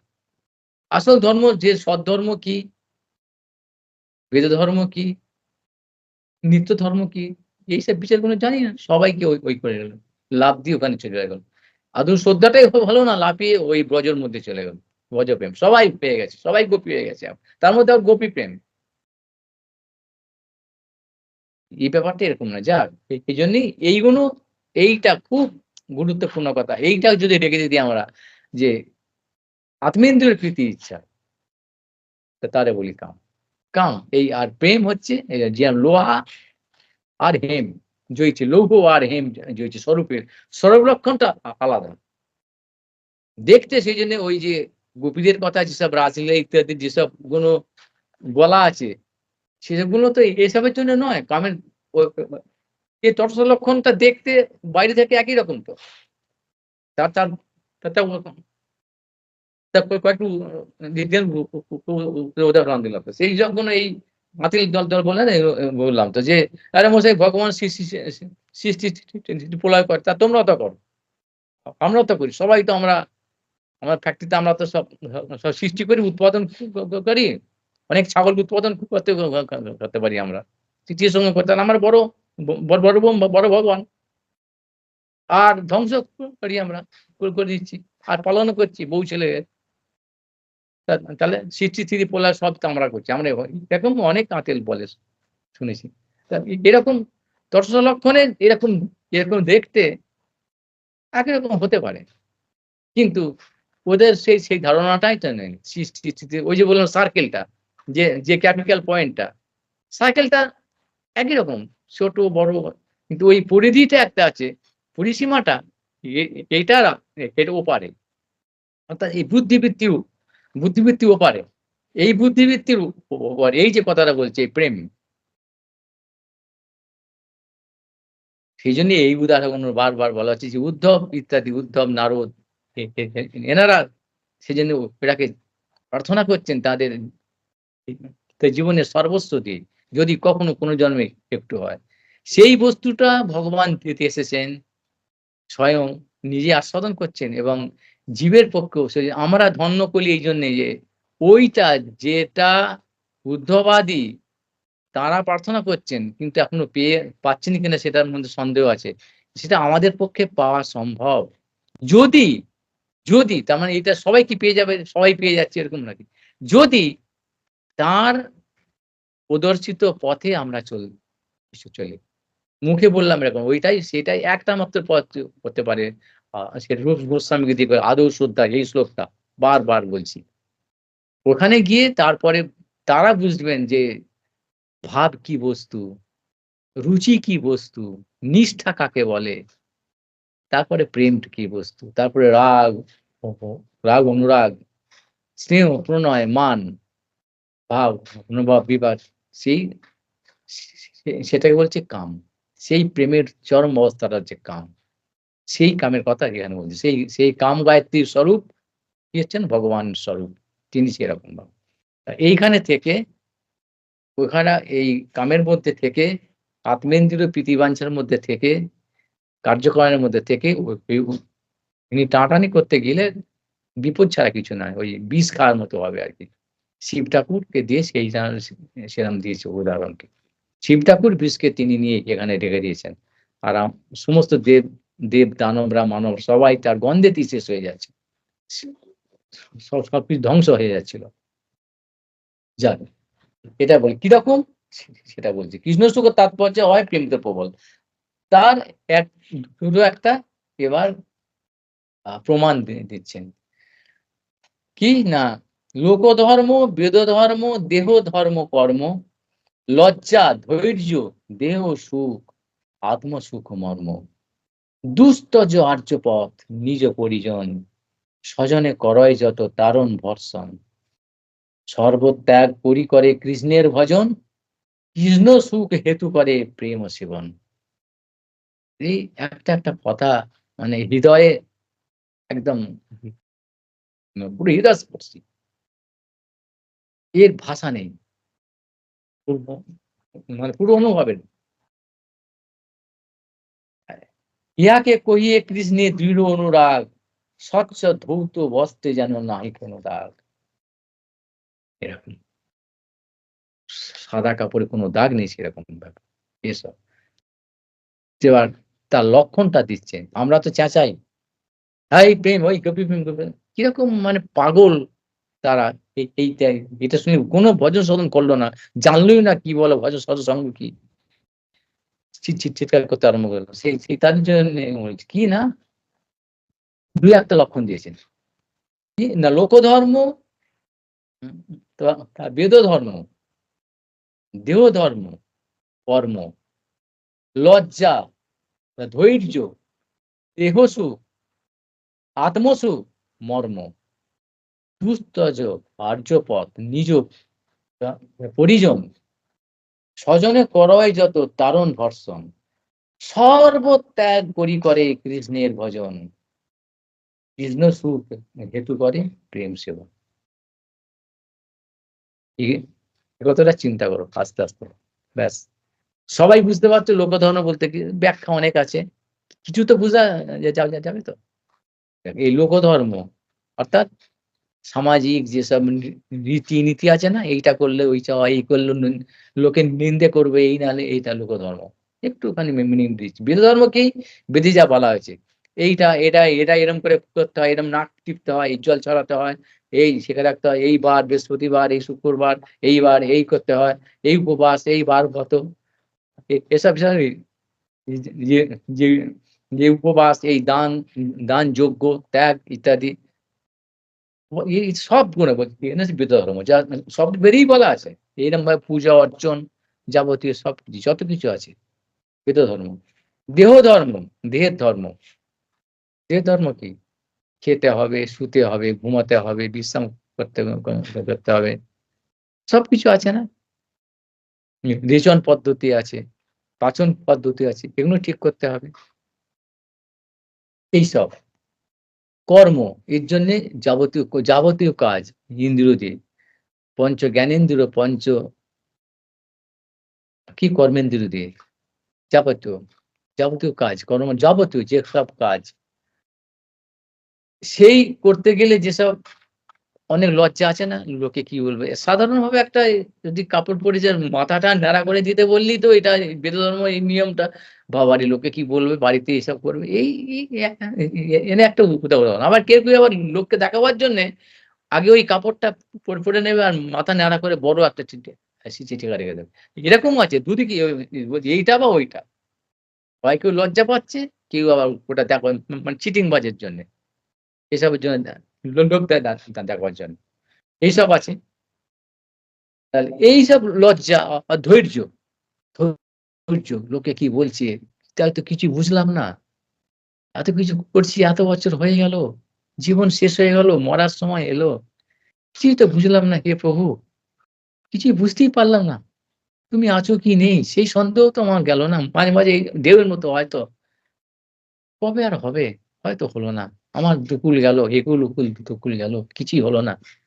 এইসব থেকে ধর্ম কেউ বলছে ধৈর্য না। সেটাও রূপ গোস্বামী দিয়ে গেছেন। তো উপদেশামৃত। উৎসাহাৎ, নিশ্চয়াৎ, ধৈর্যাৎ, তৎকর্ম প্রবর্তনাৎ, সঙ্গত্যাগাৎ, সতবৃত্তি, সদ্বিভক্তি প্রসিদ্ধতি এইগুলো। যখন এইসব হবে তখন এই মেডিসিন অর্থাৎ অসুখ করলে যে আমরা যেসব ওষুধ খাই, এখানে এই ভজনের অসুখ করলে অর্থাৎ এই এই বহিরঙ্গ লোকের সঙ্গতে বহির্মুখ লোকের সঙ্গেই তো দুনিয়াতে এসব তো হচ্ছে শুধু। এই যে দেখুন ধর্ম নিয়ে কি সব হচ্ছে সব। এই সবাই ধর্মকে বিরোধীর এখন প্রকাশ হয়ে গেছে। আবার যারা ভেতরে সাজছে আমরা ধর্ম, তারাও সব ছল ছল যে ধান্দাবাজ সব আছে। সবাই দেখাতে যাচ্ছে। তা এই থেকে তো সে হতাশ হয়ে যাবে, ধৈর্য থাকবে না। অসুস্থ হয়ে যাবে। তো অসুস্থ হলে কি করতে হবে? তা ডাক্তারের কাছে যে ওষুধ খেতে হবে তো। তখন কি না ওই ওষুধ দিয়ে গেছেন। আর ওই সাধুসঙ্গ। ওই এখন তাহলে আমি বলছি বারবার সাধুসঙ্গ তাহলে কোথায় পাবো তাহলে পাচ্ছি না। অ অ অ অনেকে বলে, "তাহলে সাধুসঙ্গ পাবো কোথায় মশাই বলে দিন।" আর ওইটা ২ রকম এখানে ২ রকম সৎসঙ্গ আছে। কিনা ভগবানের সম্বন্ধে যারা জানিয়ে দেবেন তিনি হচ্ছেন ভাগবত। ভগবত সম্বন্ধীয় ব্যাপার জানার জন্যই তো সেই সৎসঙ্গ মানে কি ভগবত সম্বন্ধে মানে তার ভজন কৌশল জানার জন্য। তার কি আছে? সেই ভাগবত হচ্ছে ২ প্রকার। গ্রন্থ ভাগবত আর ভক্ত ভক্ত গ্রন্থ ভাগবত। যত রকমের বেদ আছে অর্থাৎ শাস্ত্র আছে তার মধ্যে ভাগবত হচ্ছে মহাপুরাণ শ্রেষ্ঠ। এটাই এটা বলছি। তত্ত্ব তত্ত্ব আরাধ্য ভগবান বলে এই শ্লোকে বলে গেছে। বহু জায়গাতে বলে গেছেন যে এটা হচ্ছে এই ভাগবত ধর্ম। এবার সেই ভাগবতের অনুগত যেগুলো আছে সব। সেই এবার রূপ গোস্বামীকে দিয়ে সেই ভাগবতের চাবিকাঠিগুলো এক জায়গাতে দিয়ে দিয়েছেন। তো এগুলো হচ্ছে রূপ গোস্বামী দেখেন চাবিকাঠি একটা। কি করে? ওই যে সম্পদটা তো রাজার কোষাগারে গেলেই পাওয়া যাবে, তো কোষাগার তো খোলা নেই রে বাবা। যে যে গেলেই নিয়ে নেবো। ভাগবত বললাম মানে ভাগবত একটা কিনে নিলাম। যে গ্রন্থ নিয়ে একটা ম্যাঁ করে পড়তে লাগলাম। সব জেনে গেলাম। এরকম তো নয়। সেইটা জানতে গেলে এই চাবিকাঠি চাই। ওই চাবিকাঠি ওখানে দিয়ে আছে। অর্থাৎ যখন অসুস্থ, যখন ধৈর্য হারিয়ে ফেলছি, আর পারা যাচ্ছে না। হে হে প্রভু কি করলাম কি হলো? তখন ওই ওই তো ওই চাবিকাঠি খুলে তখন ওই রূপ গোস্বামী ডাক্তারের ওই ভাগবত সঙ্গ অর্থাৎ ভক্ত সঙ্গ ভক্ত সঙ্গের ওই মেডিসিনটা খেতে হবে। তখন কি কি পরে ওষুধটা বলে দিয়েছে তখন ওই ওষুধটা খেলে তাহলে এটাই তো ধৈর্য ধরতে হবে। মাধুর্য কাদম্বিনী আছে বিশ্বনাথ চক্রবর্তী ঠাকুরের। এগুলো পড়লে এইসব গুলো দিয়ে গেছেন ভাগবতের মধ্যে স্বীকৃতিকে করলে তখন একদম পরিষ্কার হয়ে যাবে।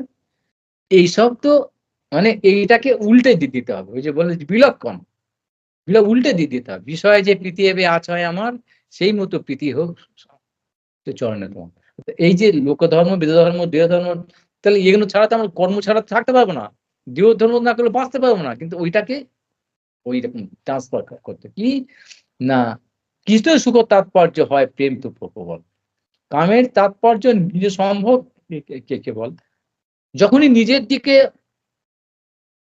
যাবতীয় এই কেন্দ্রবিন্দুটা এই দিকে আসছে আমার দিকে, আমার জন্য তখন এটা কাম হয়ে গেল। কেন্দ্রবিন্দুর অভিমুখটাকে উল্টো দিকে দিতে হবে। এটাই বলল বিলক্ষণ। আত্মেন্দ্রিয় প্রীতিবাঞ্ছা আর কৃষেন্দ্রিয় প্রীতিবাঞ্ছা। এই দুটো। একদিনে তো হবে না। তা সেই জন্য করার জন্য অভ্যাসের জন্য সৎসঙ্গ চাই। একজন চাই। সেটা কি না পাওয়া গেলে তখন ওই গ্রন্থ ভাগবত। ভক্ত ভাগবত তো মহা বিপদ। যারা ওই গ্রন্থ ভাগবতকে চিনিয়ে দিচ্ছেন, জানিয়ে দিচ্ছেন তিনি হচ্ছেন ভক্ত ভাগবত। সেই যতক্ষণ ভক্ত ভাগবত অর্থাৎ ভক্ত অর্থাৎ বৈষ্ণব যতক্ষণ দেখতে পাচ্ছি তিনি ওই গ্রন্থ ভাগবতের কথাই বলছেন, ওখানের মধ্যেই আছেন এবং তিনিও আছেন এবং আমাদেরও নিয়ে যাওয়ার জন্য চেষ্টা করছেন আপ্রাণ।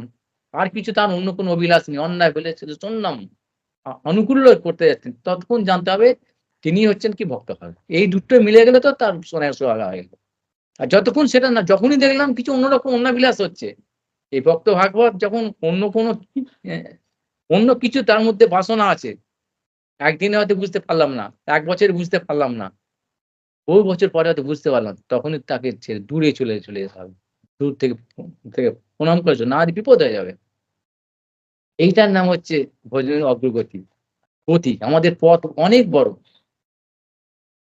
আর ওই পড়ে থাকি আমরা একটা ওই খানাখন্দের জলের মধ্যে এই তো সৎসঙ্গ করছি ভালোই। এইখানে এই মন্দির এই সৎসঙ্গ করতে ওই খাওয়া-দাওয়া বেশ তো হচ্ছে চলছে। এগুলো একদম ত্যায্য। এতে কিছু হয় না। ওইটাই কামই হচ্ছে। কামেরই অনুশীলনী হচ্ছে। বাইরে ওই খোলসটা দিয়ে। সেটা বলল। যে লজ্জা, ধৈর্য, দেহ সুখ মানে বোঝা যাচ্ছে ভালো লাগছে না আজকে, থাক বাবা, এই আজকে এইসব, এই ঘুম পাচ্ছে, এই কষ্ট হচ্ছে, আজকে আর নয়, আজকে এইসবগুলো দেহ সুখ, আত্মসুখ। দেহ হচ্ছে স্থূল, আর আর সূক্ষ্ম হচ্ছে আ আমার নিজের জন্যে আত্মসুখ। আমি মনে করছি, আমি আমার মনে হয় এইটা এরকম। আমি তো কোনো কিছু অন্যায় কিছু ভাবছি না, ঠিক করে এরকম মনে হয় না, আমি ঠিকই করছি। এরকম ভাবে আমরা আমাদের চিট করি। না বিপ্লব মানে ঠকাই আমাদের। মনে দেখে নিই না কিছু না, ঠিক এগুলো নয়। ওসব করে হবে না। এটার একটাই পয়েন্ট, একটাই পিন পয়েন্ট, যে এটা কৃষ্ণের জন্যে হচ্ছে কিনা। কৃষ্ণের দিকে যাচ্ছে কিনা, অভিমুখটা ওইখানে, এইটাই। আমি ভালো কি মন্দ, কি করছি, কোথায় করছি, এসব চিন্তা ভাবনায় বিচার ওখানে নেই। যখনই ঐরকম কোনো অভিমুখটা কৃষ্ণের মুখে নেই, তখনই ওইটাও চলে আসছে কি সুখে। এখন তাহলে কি এখনো আমি জানতে পারছি না। অর্থাৎ যে বললাম যে ভাইরাসটাকে চোখে দেখতে পাচ্ছি না। কিন্তু ওই অনুবীক্ষণ যন্ত্র দিতেই বোঝা যাবে ওটা ভাইরাস।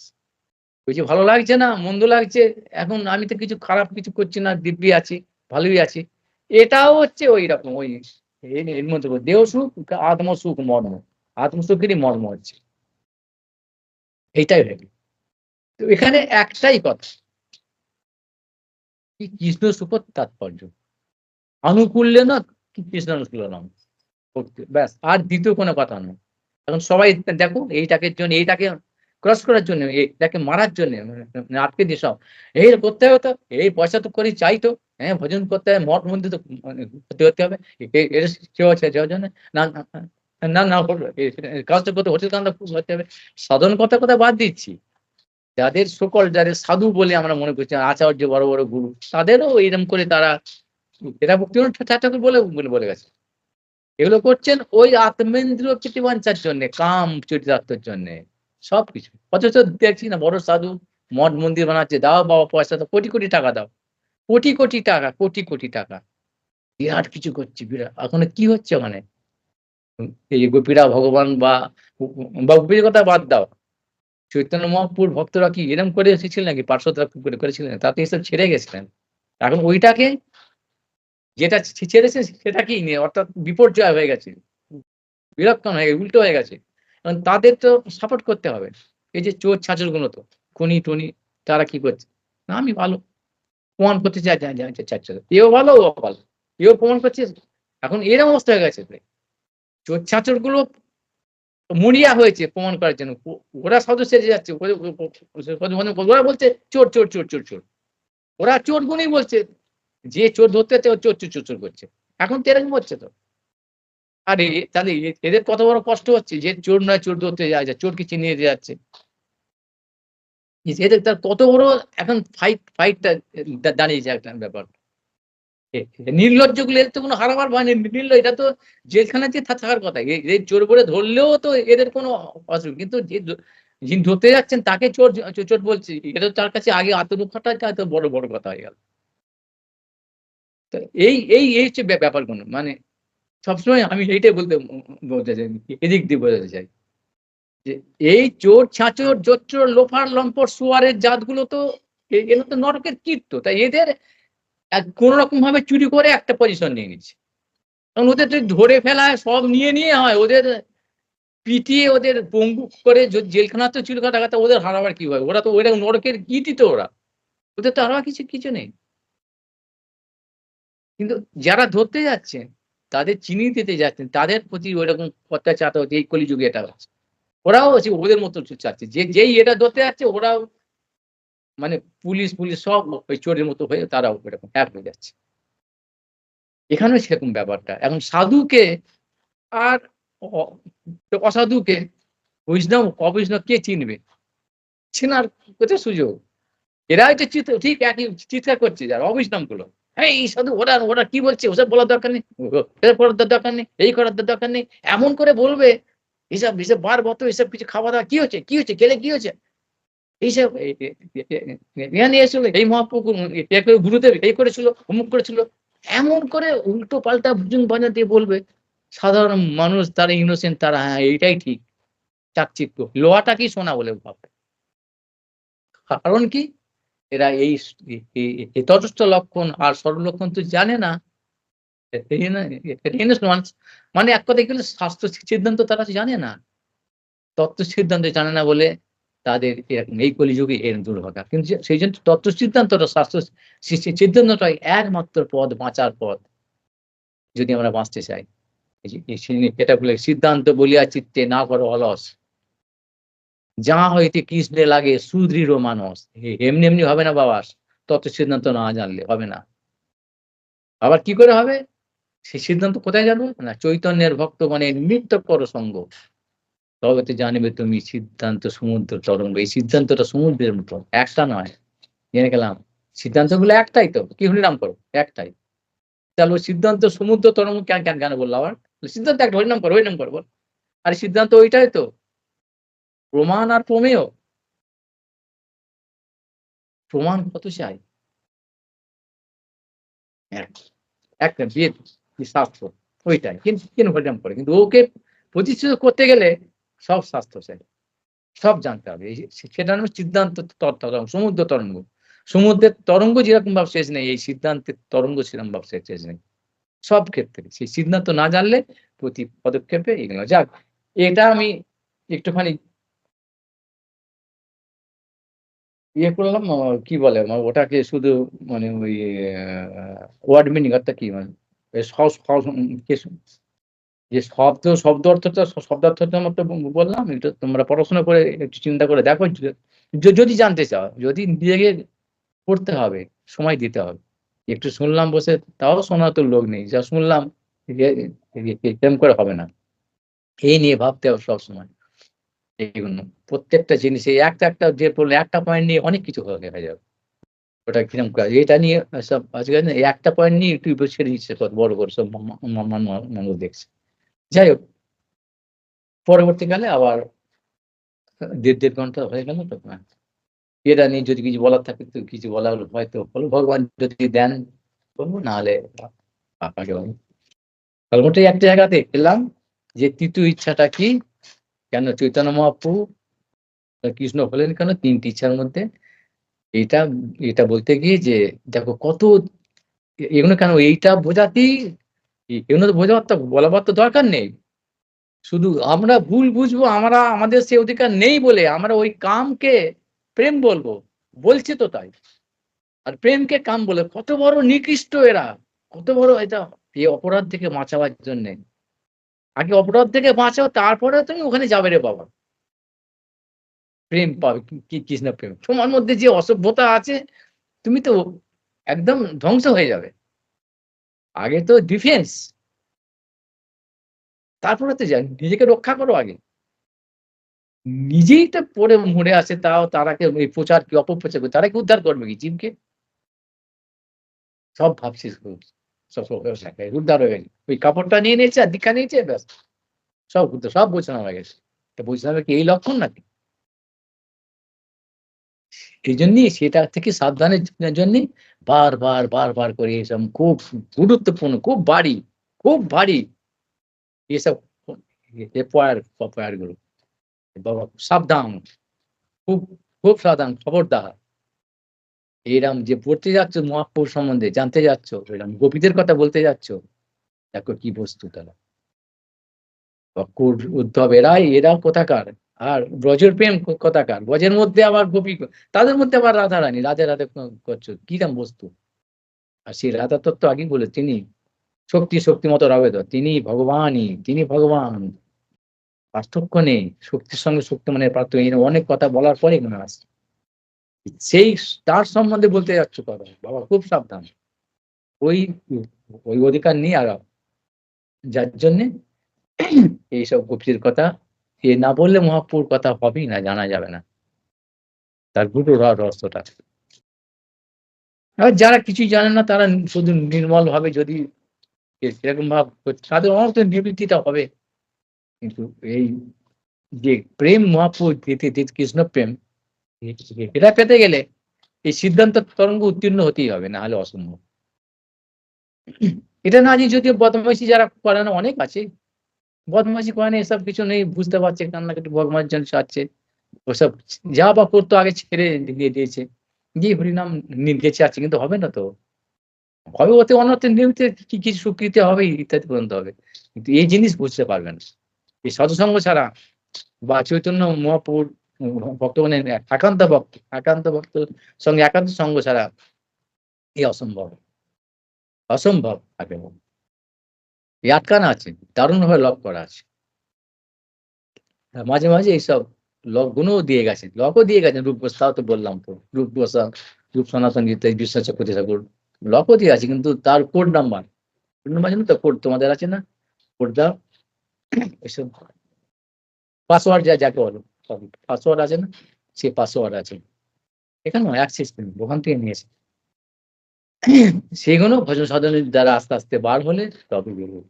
এই যে পদ্ধতি আছে একটি, এর কোনো হতাশ হওয়ার কারণ নেই। এর এর হতাশ তো নেই, কিন্তু এতে ইন্টারেস্টিং, আনন্দ উৎসুক হবে। যারা জানে কম্পিউটার কাজ, যারা তারা ভয় ভয় খায়, তাদের তো আনন্দ হয়। তারা কিন্তু যারা কিছুই জানে না, তারা তাকে হোঁচট খাবে তো। তা তোমাকে শিখতে হবে তো। কিছু শিখবে না, কিছু করবে না, একবারে ওর মতো মাস্টার হয়ে যাবে সবাই। মাস্টার হয়ে যাবে, আর সবাই মাস্টার হতে চায়। ছাত্র কেউ হতে চায়। সেজন্যই যে আগে বিগিনার্স শুরু করো, শুরু করো, কম সময় আছে বাবা। হ্যাঁ, এখনো সময় আছে। ওই ধরফর করে ছটফট করে জীবনটাকে নষ্ট করো না। এই কিছু করে মাথা ঠুকি এখানে ওখানে মাথা ভেঙে নষ্ট, কিছু হবে না, ফল হবে না। সঠিক জায়গায় লাগাও, ওই কেন্দ্র ধরো ব্যাস। এতে চাংশ কলা পুংস কৃষ্ণস্তু ভগবান স্বয়ং। এটা এবার সিদ্ধান্ত স্থান নিয়ে এবার চলো, তারপর করো। বাঞ্ছা কল্পতরুভ্যশ্চ কৃপা সিন্ধু ভৈবচ পতিতানাং পাবনেভ্যো বৈষ্ণবেভ্যো নমো নমঃ। হরে কৃষ্ণ কৃষ্ণ কৃষ্ণ হরে হরে, হরে রাম রাম। জয় সচিনন্দন, জয় গুরু। থাক আজকে এই পর্যন্ত। আমাকে ঠিক মতন